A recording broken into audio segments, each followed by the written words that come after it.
We didn't want to make the same game again. We're definitely committed to things falling apart. That's as you were in the first game. Core Let's be principle honest. for us here. Yeah.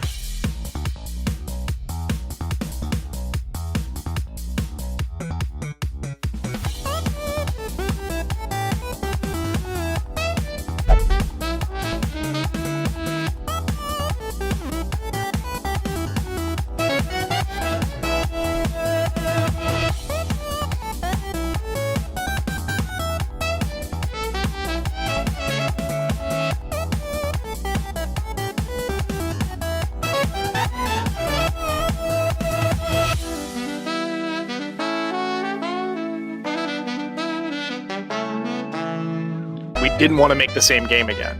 The loop in Darkest Dungeon 1 was take your dudes, send them out, they all get stressed and beat up, maybe you get to rest a little bit, bring them back, increase their stats, tinker with them, cool them down, switch to your other team, rinse, repeat. This is much more of a roguelike, run-based game. Pick your 4 guys, jump in a stagecoach, drive across this world that's completely falling apart, get to the mountain, beat the boss, and then loop back around, pick 4 guys, off you go.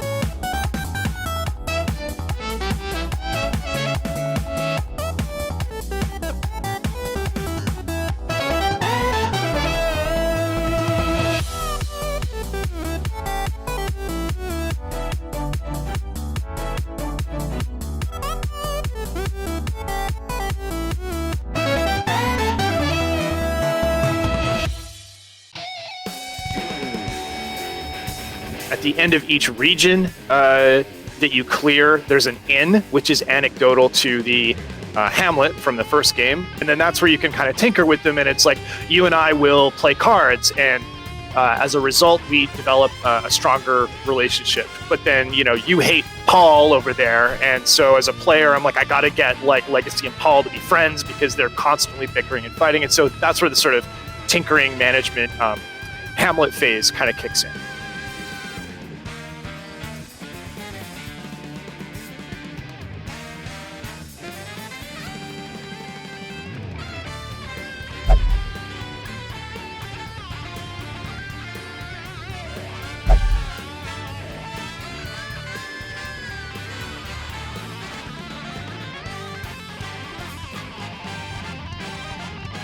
You're in a fight, you get knocked out of position, so you need to move this, your leper back to the front for whatever reason. You're in a suspicious relationship with somebody, you'll try to do it, it'll be blocked. And you'll be like, no, he's up to something, I don't trust this guy, don't let him move to the front kind of thing. So we still toy with player agency the same way we did with Afflictions in the first game. It's a sequel, it's Darkest Dungeon 2, and now the Afflictions involve 2 people. So you end up pairing them up like that. So even amorous, which can develop between any 2 characters, isn't necessarily a huge, universally positive. It's classified as a positive relationship, but they can get really upset when the other person gets hurt. They can take stress themselves. They can throw themselves in front of a blow that's coming for their lover, which is very beautiful and noble. But maybe they're already on death's door and they do it anyway. Which is kind of like the big Holly, I'll sacrifice myself for you. But as a player, you'd be like, you idiot! Why?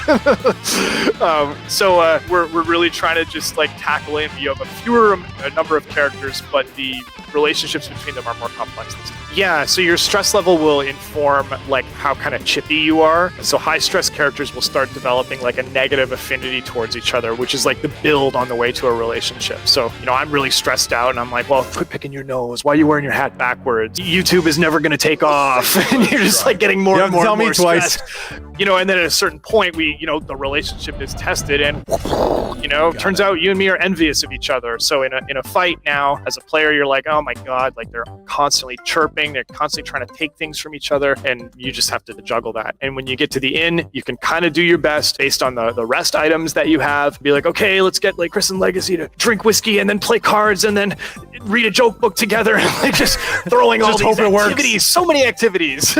And then hopefully you can kind of bring it down, but the relationships will change over the course of the game. It's easier to create negative relationships than positive relationships. It doesn't take as much to create a negative relationship. Sounds like the most Darkest Dungeon thing I've ever heard.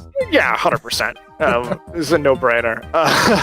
But yeah, you can be like, wow, I really don't want them right at the limit, and this is going to be a huge problem if I let it kind of go on. So as soon as we get to the end, I better get these guys something to kind of ameliorate the situation, which, you know, it increases the value of the hoarder, who's our store node. You know, you might want to provision for the inn later. Good players will want to think ahead.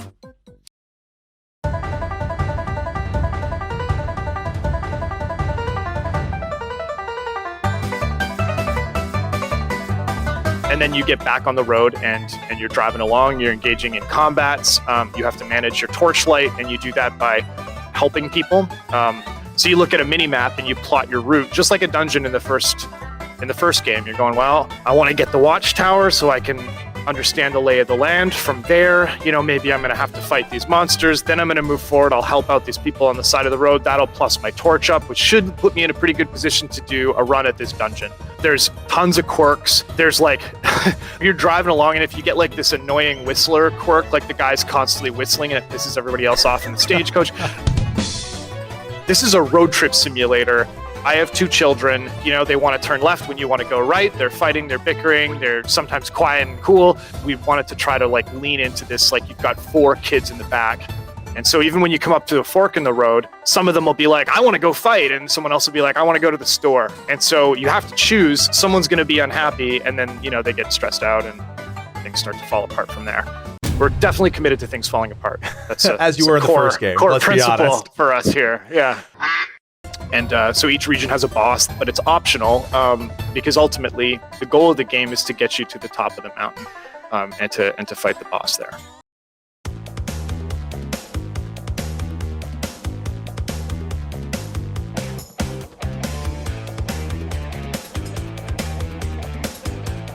So you mentioned roguelike. Roguelike and roguelite are 2 different things. I'm just curious, Is there progression between runs, or are you starting fresh, block 1 every single time? There is progression on a profile level. At the end of the run, you get scored, you get awarded unlocks. So the quality of loot in the next run will increase. More and more advanced trinkets and stagecoach upgrades will become available to you. Heroes will become available to you, hero skills, that kind of thing. We want to make sure that you feel good even when you fail.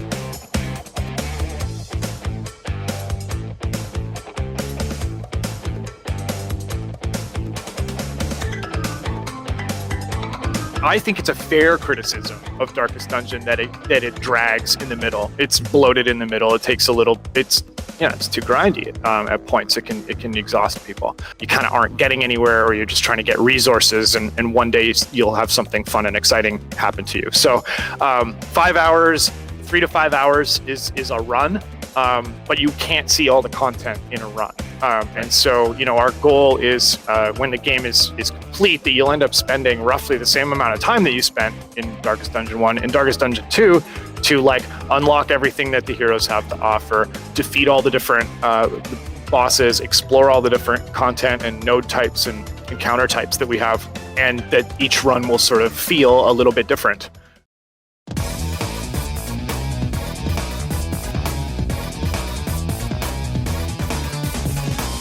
It's not going to afford you the same level of options for modding as Darkest Dungeon 1 does, because it's just less mature. I'm not sure how that plays with EGS. Doesn't have the same mod workshop, so it's just going to be a bit of a different environment. But we're going to take every opportunity we can over the coming year to make that as easy as possible for people. It's something that we treasure and it means a lot. So we just need probably a little bit of patience from people, at minute 1, day 1.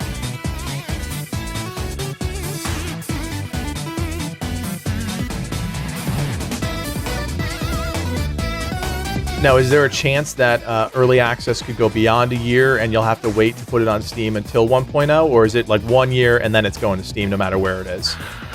No, so I can't really answer that because I don't know what I don't know. All I know is what our operational protocols are right now, which is a year of early access, and then we're going to try and get the thing as many places as we can when it's all cooked up and it's packed full of content and we're ready to go. So.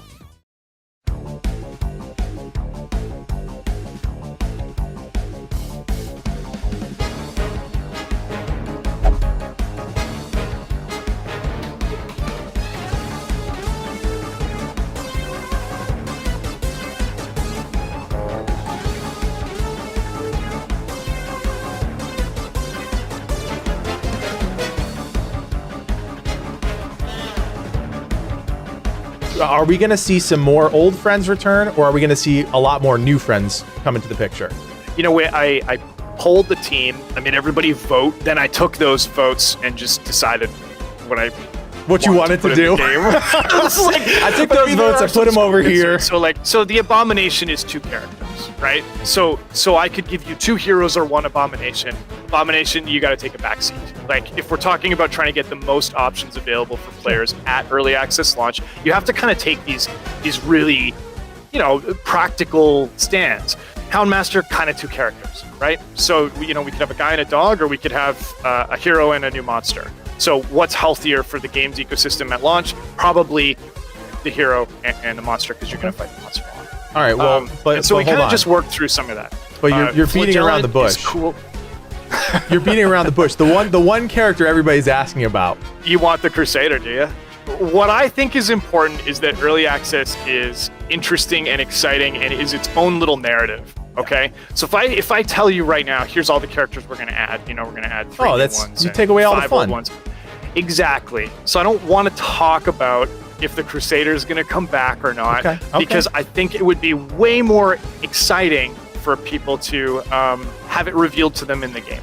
What I will say though is, and I know I'm being evasive, but I want to preserve that sense of mystery. I think that's like what makes good horror is uncertainty, and that's what made a good game the first time out is uncertainty and imperfect information. So I'm trying to espouse those values. I think that we want to add some new cast members for sure, but we want to bring back a lot of the favorites. We just felt like we could do more with them, and we didn't want to throw them all out. And so we want to bring them back, but we recognize that again, just the same way we don't want to do the same game again, we want to bring back everybody exactly the same way as they were. We want to have some fun surprises along the way. There must be a new character, completely new, that you've already themed out in your head. Can you give us a little tease? Maybe just some ideas. You don't have to tell us the name or what their kit is, but just a theme that you're thinking about for a new character. I love the power fists in Warhammer. I've had that kicking around in my head for a while. Sometimes it's just a little hook like that sparks a. There was a weird, you really had to pump your healing to stay in the loop sometimes, so you guys are completely changing that up. How is healing going to work in Darkest Dungeon 2? We want you to be able to run without a healer. We also want to sort of try to avoid the stalling pitfall of the first game. So driving in the coach has a passive heal on your guys. So as you drive, they will heal up, and you can get an upgrade to augment that effect. If your torch is running low, it might diminish it, that kind of thing. There's also combat consumables that we have now, which are a free action. If you loot, like a triage kit, or you buy one, you can give it to a character, and they carry it into the fight with them, and it's like a free slot. And it doesn't cost your turn to use it. So you can provision well and heal that way by just slotting healing items on all your characters and hoping that you can kind of keep your cash high enough to be able to afford them throughout the whole run. Or you can use some of the healing skills on the heroes. There's some interesting stuff. Healing won't kick in until some certain health thresholds. So we don't want you topped up, because the stagecoach driving is really the thing that tops you up. Healing in Darkest Dungeon 2 is more about staying alive. So you should expect to kind of ride a little bit of a lower health threshold. But, Plague Doctor heals, Occultist heals, Hellion has a small self heal, Leper does too, and Grave Robber, I believe, can get a little piece off of her Absinthe.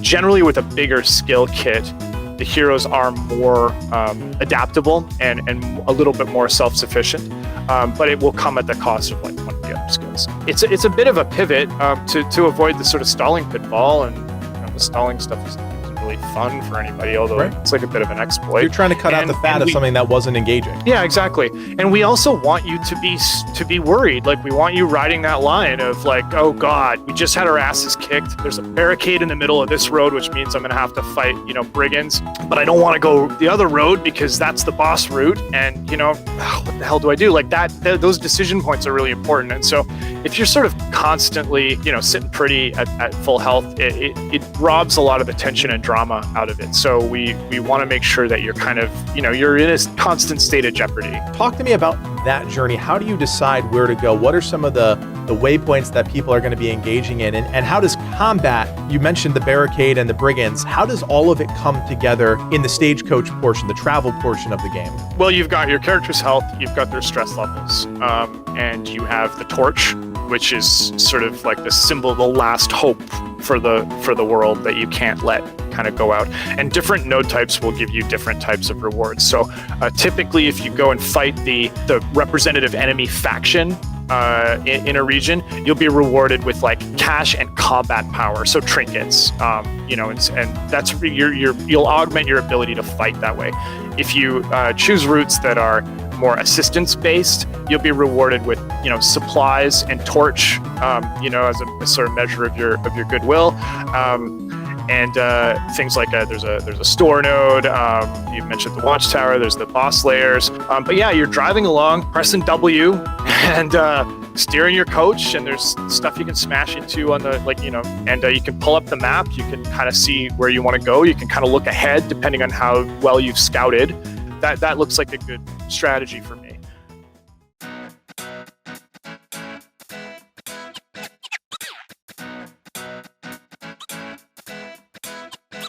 We still class the characters. We even put it up when you're doing your recruiting at the beginning, where they would prefer to be, back, versatile, or front. Back row characters, by virtue of having a bigger skill set, have more things they can do from more places. But generally speaking, we really like the positional architecture of the combat. So don't expect your leper to whip out a bow and arrow from the back row and be like, no problem, I got this. Say that. Yeah, he's still useless as hell in the back and should never ever be in the back. He can like reflect on the beauty of the universe and heal his own stress back there, but he's not going to be doing much for the team. So yeah, we want to preserve some of those because it's part of the identity of the character. Of course.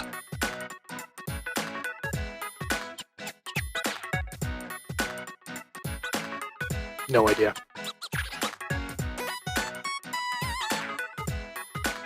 Setting our Discord up.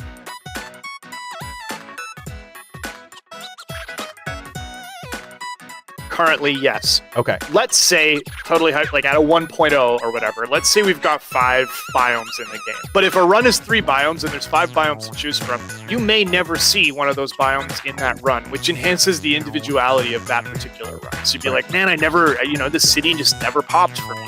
And there's modifiers and mutators on those as well. We want to be or strategy game. So learn about the region you're about to head into. You might want to rejig your skills. You might want to provision differently. You want to buy like burn salve if you're going into the city because it's all fire all day long, and you gear up for it. We add more biomes. You start to get to know these new places, and it changes the texture of the runs. But we want to keep the run length consistent so that we want to keep the run length consistent, but make sure there's a lot of diversity in that.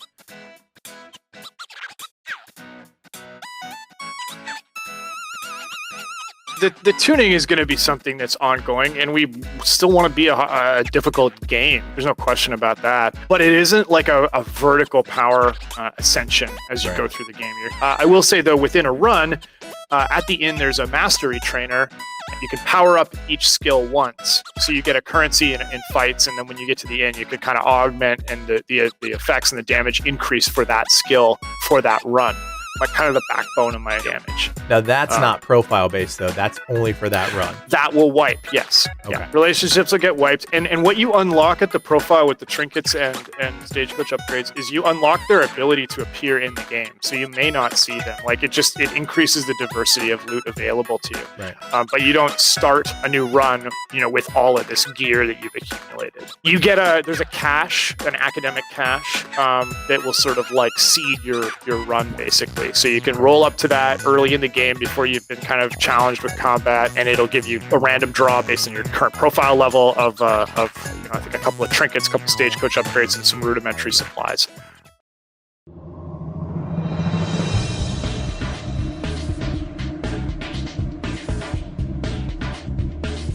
We wanted to get away from 1% crit. What can we do with our existing combat architecture to make it feel kind of more rewarding? So when you buff, you know what you're getting. You're not just generally increasing the likelihood that you may not stub your toe later this afternoon like there's so many disclaimers on a 1% crit.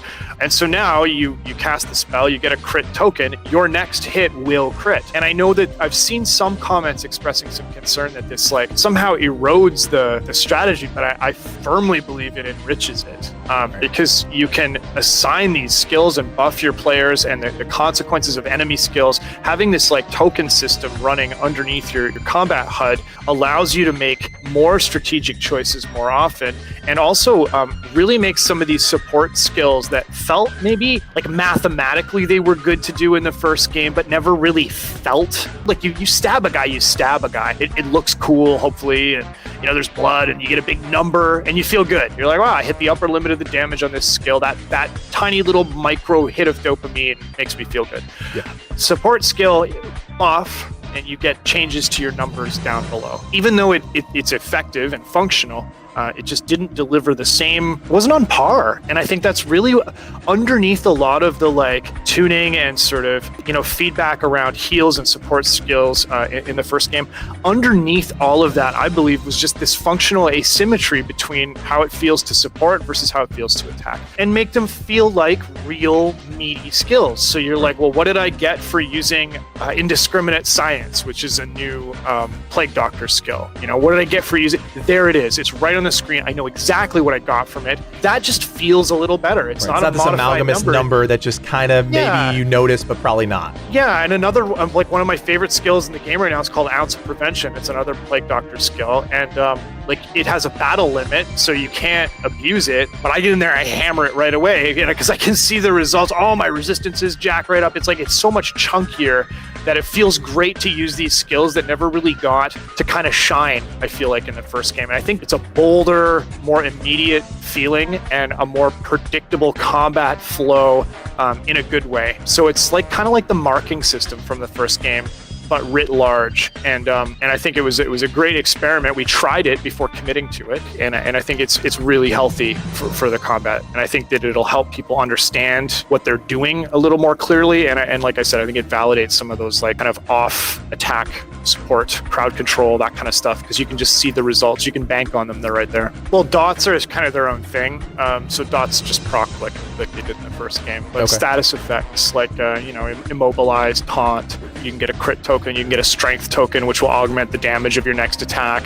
There's a dodge token, which gives you like a huge meaty chance to dodge the next attack. And then there's counters to all of these things. So there's this awful enemy called the Urchin. He's got a little music box, and he turns himself invisible, and it's horrendous. So he procs a stealth token. Now you're racking your brain going, who do I have that can kill stealth?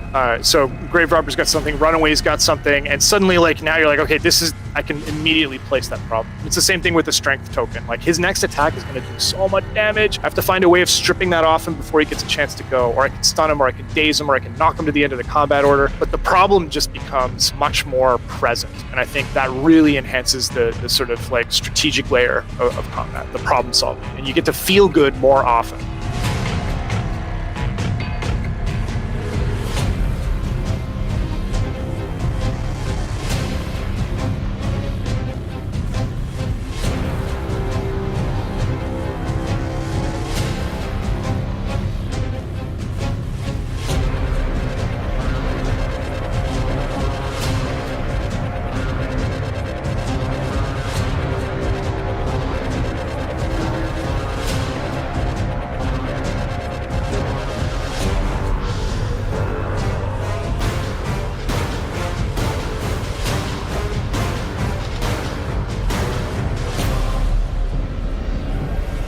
We really hope that you like what we've put together for you.